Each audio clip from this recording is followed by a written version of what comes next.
people and children to the gas chamber. And Saddam was in his clutches. And he comes over to me, and he asks me, and he tells me, you go be the father.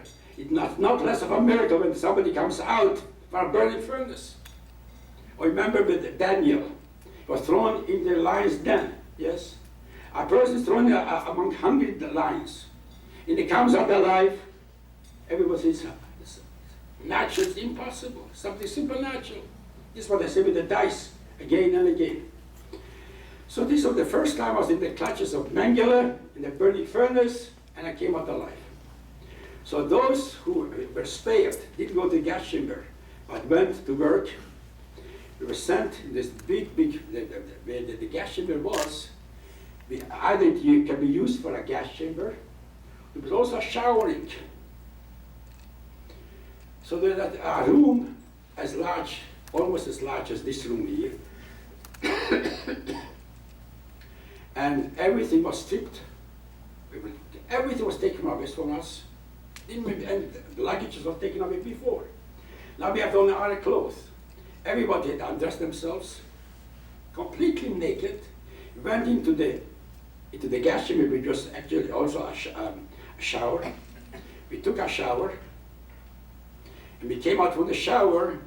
Everybody got, I'm sure you saw this striped uniform, this grayish, bluish striped uniform, who worked in Auschwitz, the striped uniform. So everybody had to put on, it's still not good? Can you hear me now? Good? Yeah.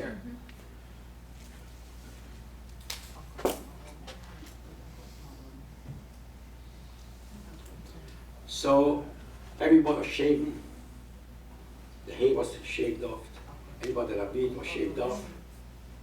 And completely naked. And we had to put on this striped uniform. In Auschwitz, ladies and gentlemen, there were no children. No children. Everybody was killed. I came out from the shower and I had to put on a uniform. But for a child, there was no uniform. They didn't make uniforms for children. The children were sent to the gas chamber. So I'm looking for a uniform. I can't put on a jacket, but a little boy, the sleeve is so long. The pants are all, trousers are too long. I couldn't find a uniform for myself. So I'm looking. Everybody was dressed already. These thousands of Jews who didn't go to the gas chamber, went to work. Now I'm staying there naked, and I can't find a uniform. So SS comes screaming at me, why do you get dressed? So I tell him, what can I get dressed? There's no uniform for me. He says, look. He says, I looked, I can't find a uniform for me. She says, if that's the case, go back to the pile of dress. There we undressed ourselves. Everybody completely had to undress themselves, left it a pile of clothes. Go to this pile of clothes, find your own clothes, and you'll be in Auschwitz with the clothes which came from Czechoslovakia. They didn't have their clothes for me. So I rushed back to a mountain of a few 2,000 people at the clothes. Until searching, I found my clothes, and nearby my father's clothes. I dressed myself very fast. And then I was curious, my child is always curious, what does my father have in his pockets? What did he carry in his pocket? What did he have? Ladies and gentlemen, I looked at his trousers, the pockets of his trousers. In one pocket, I found he had a can of sardine. You just can't imagine what food meant in Auschwitz. This can of sardine, if you give such a size of diamond, no comparison to what food, how much the worth of this can of sardine. So this is what he had in his pocket. I looked in the other pocket. What did I find? A little bag of tefillin. My father traveled a lot, so he always had at home, when he was at home in Czechoslovakia, he always had a larger pair of tefillin. But when he was traveling, he carried a smaller pair of tefillin. So here he had this little bag of tefillin in his pocket. So I thought to myself, the sardine I'll take. Should I take the tefillin? We'll be able to put on tefillin in Auschwitz, not in the lager, in the camp. I decided I'm not going to take the tefillin. own clothes now, my own pockets, and hopefully they won't check what I have in my pockets, because they'll be shocked. And I took my father's pair of tefillin, this little pair of tefillin. Eventually I found I couldn't recognize my father because he was completely shaven. And this cap, this uniform, this bluish and yellowish cap, and this uniform, I couldn't recognize. Eventually I did recognize him. I said, "Ta, here is your sardine, and here is your pair of tefillin." Ladies and gentlemen, I never saw my father such a smile, such happiness. In Auschwitz, anybody tell you, in Auschwitz, anybody had any religious objects, mezuzot, tefillin, a prayer book, anything, impossible. We were stripped naked. We didn't have anything. The only person who had in Auschwitz a pair of tefillin was my father because of me. Because the SS told me, go back, get your own clothes, and I checked what my father has. Eventually, ladies and gentlemen, we went into the barracks, and people found out that my father has tefillin. During the daytime, we were working, but impossible to put on the tefillin. I hope everyone knows what tefillin means. Phylacteries, yes, tefillin. When could you put tefillin? As long as the SS were around, roaming, the camps, the barracks, you couldn't put on tefillin. Immediately would be shot.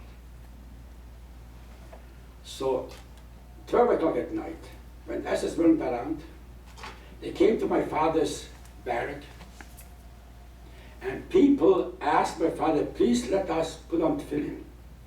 Every night from 12 o'clock till 2, 3 o'clock in the morning, people were lined up in my father's barrack in this Camp D, and they risked their life. If SS would see what they are doing, they would risk that they immediately would be shot. Now let me just tell you, in Auschwitz, on any death camp, any camp, for SS to shoot a Jew with badge of honor, for me to step on an ant on the road, when I see an ant, my conscience would bother me much more than for an SS to kill. I killed an ant, an innocent ant. It would bother me. How do I take away a life? An ant. But ladies and gentlemen, for them to kill a Jew meant absolutely nothing. It was an honorable thing, with a badge of honor. So when they see a Jew, if something infringes, something does, put on tefillin, immediately shot. People every night, as long as my father was in Auschwitz, he wasn't just for 6 weeks, and afterwards he evacuated to Germany. I remained behind, and he went to Germany. And for 6 weeks, every night from 12 o'clock on till 2, 3 o'clock in the morning, by 3 o'clock we had to get up and to go to work.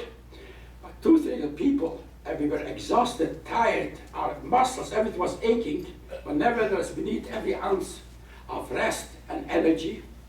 Nevertheless, people were standing up to put on light, put on tefillin. If anybody tells you, in Auschwitz you lost your faith, you couldn't believe in God, let him tell the completely opposite. I never heard. I was in Auschwitz, in Birkenau, Mauthausen, in many different death camps. I never heard that anybody should say what goes on with the Jews now. I cannot believe in God. Afterwards, we came out, people started looking for all justifications, to start to philosophize of these atrocities, but not in Auschwitz. Anyways, and I worked separately, and my father worked separately. As I went to work, not our choice, that's why they told us, you do this work, my father would have different work. I come one day to work, and I feel I'm completely exhausted. I can't move my hands. I can't move my legs. My whole body aches. It was almost like a delirium. I just didn't, completely kaput. What did I have to do in Auschwitz? Nowadays, there's a remote control. You want to detonate a bridge, destroy a bridge. You put out a dynamo, and from a distance, even a mile further, remote control, you press a button, and it explodes. During the Second World War, it wasn't like this. how did they wanted to destroy a bridge or destroy a manufacturing building. So they put on dynamite, and they had a long, long string for a few hundred meters. Inside was a wire, but from outside was camouflaged with cloth fabrics. And that's how they detonated the bridge or the building or whatever they wanted to destroy. And this was my function. That's what I had to do there. I got a big barrel. The barrel was taller than me. And I gave me all these shemates, all these rags. I had to weave them together, make them a rope, and eventually the wire was pushed through this rope. And so I had one empty bottle, empty barrel, and one full with the rags, and I had to weave them and put the ropes into this barrel. The capo comes over to me like 10 o'clock and sees the barrel is completely empty. That didn't work. Without any questions, ask him, why didn't you do any work? Why didn't you do anything? He sees that I didn't work. He starts to punch me on right, left, front, kicking me until I fell down. There were no chairs when I was working. There was a couple of stones. I was sitting on these rocks. And I just fell down. He started to kick me without asking me anything. Why didn't I work? And just I was laying there. And he saw that I just didn't get up. He left me. Other people came and put me back, raised me, got me up, and put me back on this chair, on these stones. Came 12 o'clock, when they used to distribute the food, give our rations, food. Ladies and gentlemen, he's a person from Auschwitz. You know what they gave us the food? The size of bread, like by 4 fingers, as thick as my finger. This is the size the bread it gave us. And in this size of bread, more the 3/4 were moldy. It's a yellowish, grayish, yielded mold. And they gave us, we didn't have anything, only our uniform, a tin bowl, which they gave us soup. What was soup? Warm water, a couple of drops of oil, a couple of barley, and that's all. And that's what's our food. That's what we saw. Imagine, we're only skeletons. Everybody rushed to get the food, 12 o'clock. I remained sitting. I couldn't get up. Every muscle was hurting, aching. I couldn't move. So then the couple realized, for food he doesn't go, is the end of it. It means that he's really, really sick.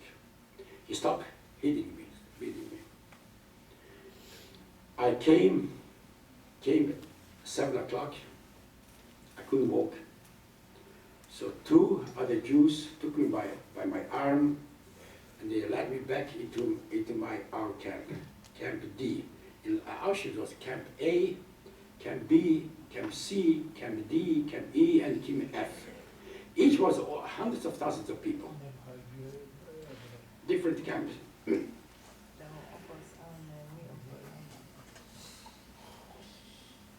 So, ladies and gentlemen, I couldn't move, I couldn't speak, I couldn't anything.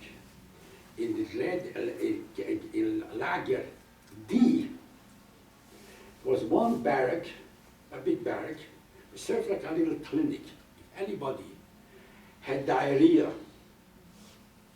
or anybody had a bronchitis, so went to this clinic, they gave him some pills, and they tried to make him healthy to be able to work. They took me to this clinic, the Jewish doctors, and they saw my condition, but didn't know what's the problem. They opened up my jacket from the uniform. My chest was red as beets. The doctor said, took these 2 thumbs, the nails from the thumbs, made a prick, and blood burst out. So this is Scharlach. Scharlach is in German scarlet fever. Very contagious and a very severe disease. Scharlach, scarlet fever. So I cannot remain anymore in Camp D, and it was Camp F, ladies and gentlemen. What was Camp F? With Dr. Mengele, with a whole group of other soldiers, other doctors, SS doctors, made medical experiments upon Jews. What kind of Jews? Twins. Any twin could be all the young, sick, were sent to Camp F. They made there, and Dr. Mangel and his group made on them experiments. Another group, little dwarfs. I never imagined among Jews that dwarfs. I always thought they are circles, just like these little Lilliputs, yes, the little midgets. But Jews, I never imagined there can be also little Lilliputs, little midgets amongst Jews. There are scientists at Camp F, hundreds, whole families, grandparents, parents, children, grandchildren, all little midgets, such little midgets. People with beards, religious, good, from all over Europe, because I'm be speaking here about the millions of Jews. So midgets, on him also, this midgets that Dr. Mengele